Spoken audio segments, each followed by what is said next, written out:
Peggy 18.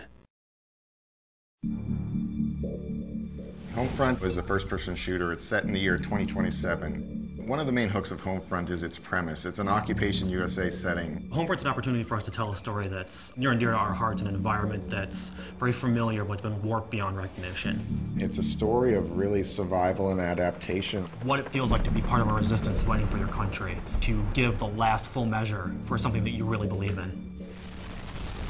In a lot of other games, you blow into a place, a slum or something like that, and you kill 100 people, and at the end of the level, you jump into a helicopter and fly away. At the end of our levels, there's no helicopter. You have to stay and live with the things that you did. Bringing 2027 to life in kind of a suburban and rural setting all comes down to picking the things that everybody's extremely familiar with. The buckets are now water collectors. The children's toys are still there, but they might just be repurposed for something else. This is a survivalist nation now. Now it's about being a member of a resistance cell in occupied America and doing what it takes to liberate your country from this alien oppressor. The idea for Homefront actually came from a few different angles, really.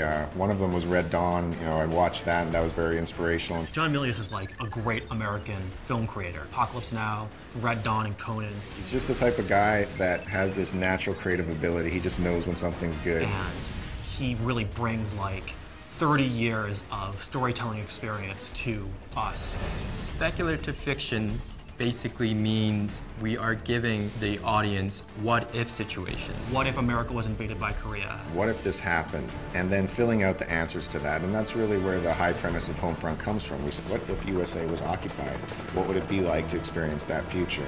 Historically, there are multiple examples of sudden rises and sudden falls. Ancient Greece, Mongolia, Japan. So when you say, how could a mighty power like the USA fall? It's really a combination of elements. It's the decline of the USA due to internal factors and global geopolitical situation.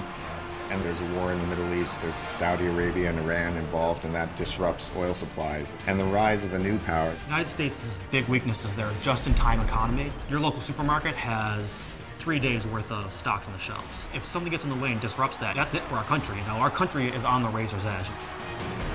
The North Koreans are the perfect enemy. The only North Korean that anybody knows is Kim Jong-il. This morning comes the news of Kim Jong-il's death. North Koreans greet their new supreme leader, Kim Jong-un. The North Koreans actually have the world's fourth largest standing army, which a lot of people don't know about. Now, what happens in the storyline is that we have North Korea being unified with South Korea to form one country where it has the economic power and modern military equipment. And within the storyline, we also have North Korea being in conflict with Japan.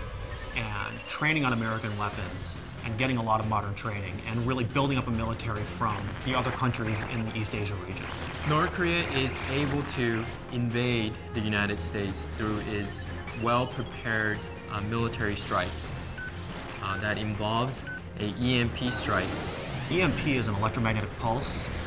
It sends out a particular type of energy that blankets the Earth, and what that does is it deactivates modern electronics. You see things that aren't supposed to be happening. This little town main street, and it's got mom and pa shops and bakeries and banks, but there's soldiers and there's barbed wire. And that's kind of the genesis of where this phrase, the familiar has become alien, has come from. We want to show America, but twisted. War in the back suburbs, war in the elementary school playgrounds, baseball fields, high schools. Golden Gate Bridge becomes a battlefield. That's pretty darn alien if you ask me. It takes seeing an enemy hurting innocent people in front of you to make you understand why you're doing the things that you're doing. This is your backyard. This is literally Homefront.